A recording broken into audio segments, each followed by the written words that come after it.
Passeuses et passeuses d'espoir, bonsoir, je m'appelle Sou et aujourd'hui je suis encore à l'espace Coworking Acacia à Boulogne.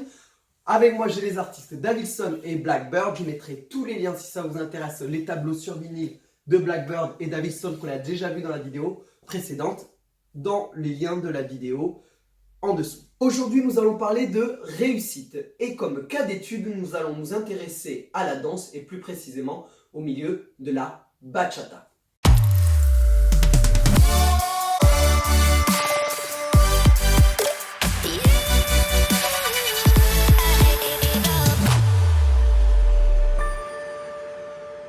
Et vous allez le voir, le plus important dans la réussite, c'est tout simplement de définir ce qu'est la réussite. Est-ce que la réussite en bachata, c'est de faire tous les festivals du monde et voyager grâce à la danse? Est-ce que c'est d'être connu, d'être une célébrité? Est-ce que c'est d'avoir la reconnaissance des élèves, la reconnaissance de ses pairs? Est-ce que tout simplement réussir en bachata, c'est gagner de l'argent? Est-ce que réussir en bachata, c'est avoir de nombreuses conquêtes? Ça, c'est une question tout à fait personnelle de la définition de la réussite. La deuxième chose à définir en plus de la réussite, c'est pourquoi on veut réussir dans notre définition. Il y a un parallèle que j'aime bien faire à propos de la réussite. Si entreprendre pour réussir était une course de voiture, eh bien la réussite serait la ligne d'arrivée. Donc si vous ne définissez pas votre réussite, vous n'avez pas de ligne d'arrivée.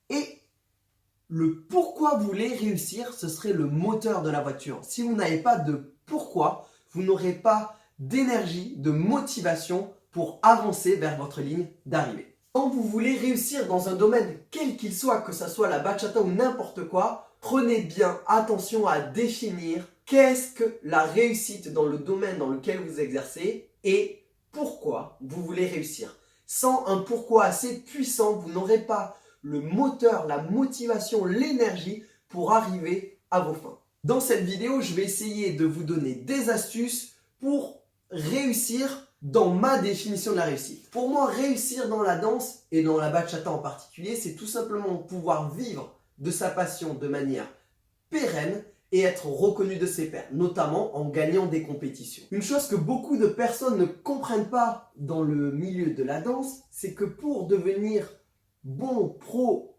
ou célèbre, il faut tout simplement se considérer soi-même comme un produit. Il faut professionnaliser sa pratique. Et par professionnalisation, j'entends avoir une attitude professionnelle. Je reviens donc sur le point le plus important pour réussir, c'est de bien définir que le produit que vous vendez quand vous êtes danseur ou danseuse de bachata, c'est vous. Une fois que vous avez bien défini le produit, c'est-à-dire vous, vous devez bien comprendre qui est le client. Vous avez deux sortes de clients dans le milieu de la bachata. Vous avez les danseurs qui vont vous prendre des cours particuliers, des workshops, des cours d'école. Vous avez les organisateurs, que ce soit des organisateurs d'événements, des organisateurs de stages ou même des directeurs d'école. Une fois que vous avez bien défini votre produit, c'est-à-dire vous, et vous avez bien compris vos clients, il ne vous reste plus qu'à travailler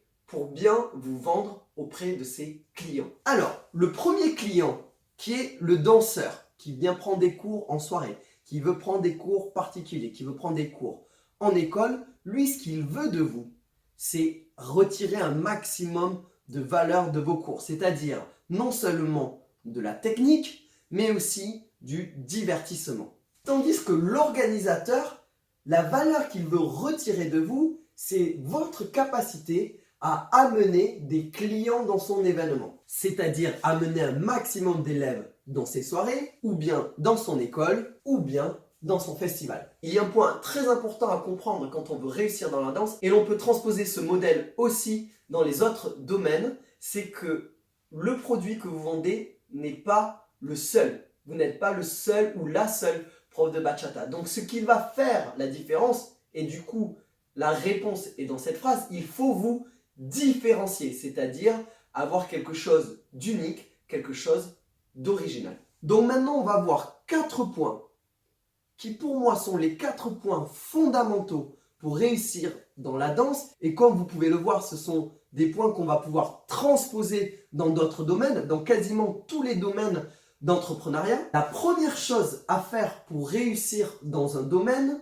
quand on vend, et là, comme je vous ai dit, c'est vous qui devez vous vendre, c'est de travailler son produit. Et dans la danse, travailler son produit, c'est tout simplement travailler sa technique. Vous devez investir sur vous pour travailler votre technique de danse. Vous devez passer des heures en salle d'entraînement avec votre partenaire. Vous devez prendre des cours particuliers, des cours de festival, des cours d'école pour augmenter votre valeur. Plus vous allez prendre des cours, plus vous allez investir du temps, de l'énergie et de l'argent sur vous-même, plus vous allez augmenter votre propre valeur et plus vous allez donc pouvoir vous vendre auprès des clients danseurs. Donc là, comme je vous ai dit, c'est quand vous voulez vous vendre auprès des clients danseurs, l'important c'est d'investir sur vous et d'augmenter la valeur de votre produit, c'est-à-dire d'augmenter votre propre valeur. Ensuite, il faut savoir qu'en plus de l'originalité que vous devez avoir et que vous devez être unique, parce que si vous êtes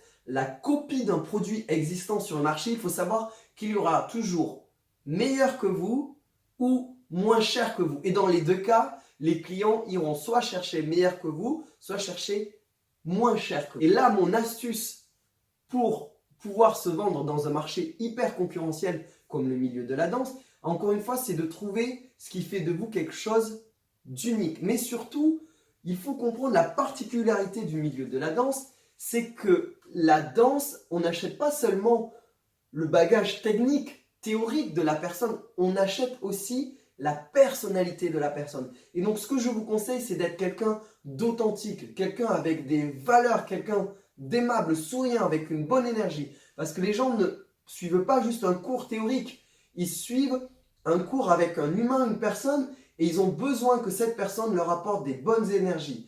Donc, autre chose à travailler, c'est travailler votre énergie, travailler votre côté carré professionnel, et les gens viendront non seulement pour votre originalité, mais par le fait que c'est agréable de travailler avec vous. Le fait de travailler votre professionnalisme va aussi vous permettre de travailler plus souvent avec les organisateurs. Et cette deuxième clientèle, comme je l'ai dit, va demander quelque chose, une capacité qu'on n'a pas souvent l'habitude d'utiliser, nous danseurs, c'est votre capacité à ramener des danseurs dans leurs événements. Donc on a vu le premier point, travailler son produit.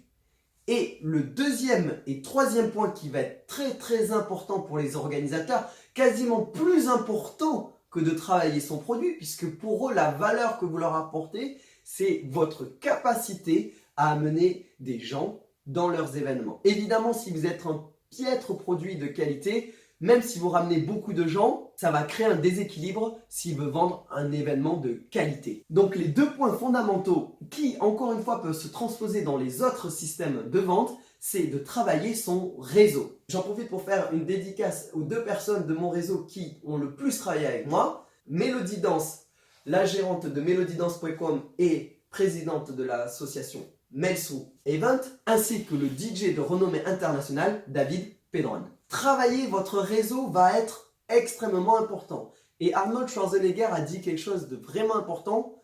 On parle de quelqu'un qui a beaucoup réussi, que ce soit dans le monde du bodybuilding ou de la politique ou même du ciné. Il n'existe pas de self-made man. Quelqu'un qui se construit tout seul, ça n'existe pas. C'est un mythe. Si vous voulez réussir, quel que soit le domaine, vous devez vous faire un réseau. Vous devez créer des connexions. Et pour créer des connexions, si je vous donne un bon conseil, c'est de rester soi-même authentique et droit. Vous pouvez créer un millier de connexions dans votre business et dans la danse en particulier, mais si vous êtes faux, si vous faites du réseautage seulement pour avoir du réseau, ça ne sera pas pérenne, vous n'allez pas durer. Si vous restez vous-même propre, professionnel, le réseau va se faire de lui-même. La simple politesse et du simple savoir-vivre vont vous faire construire un réseau durable. Et le troisième point qui est souvent le plus dur pour les danseurs, c'est de travailler son marketing, travailler sa communication. Pour amener des gens dans les events que les organisateurs organisent, il va vous falloir un très bon marketing. Et là, on le voit, c'est-à-dire qu'il va falloir que non seulement vous touchiez un maximum de monde, notamment avec les réseaux sociaux, travailler les réseaux sociaux comme Instagram, Facebook, Mais aussi, vendez une image, c'est-à-dire une image que les gens aiment. Vendez du rêve, vendez de l'émotion. Donc je répète, les 3 piliers pour réussir dans le milieu de la danse, c'est travailler son produit, c'est-à-dire travailler sa technique. Deuxième point, travailler son réseau. Mais pour travailler son réseau, comme je l'ai dit, pas besoin de forcer, il suffit juste du savoir-vivre, de la politesse, d'avoir des valeurs. Et le réseau se construira lui-même. Vous discutez avec les gens et le réseau va se construire. N'essayez pas de forcer et d'être hypocrite. Et le troisième point important pour réussir, c'est de travailler son marketing, travailler sa com. Si on prend des exemples de danseurs qui sont connus, on voit bien qu'ils possèdent la plupart ces 3 piliers. Beaucoup de danseurs de haut niveau donc, ont bien sûr travaillé leur technique. Ils n'ont pas négligé le côté communication et marketing pour être embauchés dans plusieurs festivals ou écoles. Et pour revenir à ce que je disais au tout début, quelle que soit votre définition de la réussite, ces 3 piliers seront fondamentaux. Que vous vouliez devenir célèbre, que vous vouliez gagner de l'argent, que vous vouliez gagner des compétitions, que vous vouliez voyager, il va falloir passer par ces 3 points fondamentaux. Travaillez, travaillez, travaillez votre technique sans relâche. Restez unique, original. N'essayez pas de copier le style de quelqu'un d'autre parce qu'il y aura meilleur que vous ou moins cher que vous. Si vous êtes unique, il ne peut pas y avoir meilleur que vous. Moi, par exemple, je me suis positionné comme un danseur qui peut guider toutes les passes à n'importe quelle danseuse. Et pour me vendre en tant que tel, je fais des vidéos où je danse avec plein de danseuses pour bien prouver que tout ce que j'enseigne peut se faire avec n'importe quelle danseuse. J'espère que cette vidéo vous a plu, qu'elle vous a apporté un maximum de valeur si vous voulez réussir dans la danse. Et comme je vous l'ai dit, si vous voulez réussir dans d'autres domaines, ça sera toujours ces 3 points fondamentaux qui vont revenir, notamment travailler la valeur de son produit. Plus vous avez de valeur à donner, plus la valeur que vous allez récupérer sera grande. Travaillez votre réseau. Et comme je vous ai dit, c'est un travail sur soi tout simple. Des valeurs, de la politesse, un savoir parler, savoir communiquer simplement. Et travailler bien sûr son marketing, travailler son image, travailler ses réseaux sociaux. Si vous voulez en savoir plus sur la réussite, je fais une conférence sur les 3 piliers de la réussite, notamment comment se relever après l'échec, comment rester déterminé. Je vous ai parlé de moteur, la détermination, c'est quelque chose qui va permettre à votre moteur de continuer à tourner. Et l'optimisation, il ne suffit pas seulement d'avancer, mais aussi d'avancer le plus rapidement possible. Voilà, donc si vous êtes intéressé par cette conférence, je mets les liens. Elle se passe le 15 avril à l'espace Coworking Acacia. Si cette vidéo vous a plu, n'hésitez pas à la partager, à la commenter. Dites-moi si vous êtes dans le milieu de la danse ou dans un autre domaine et que cette vidéo vous a aidé. N'hésitez pas à me suivre sur mes réseaux sociaux, mon Instagram, mon Facebook et évidemment à vous abonner à ma chaîne YouTube. Laissez un pouce bleu si cette vidéo vous a plu. Merci de m'avoir écouté jusqu'au bout. Soyez le mouvement et répandez la lumière. Ciao!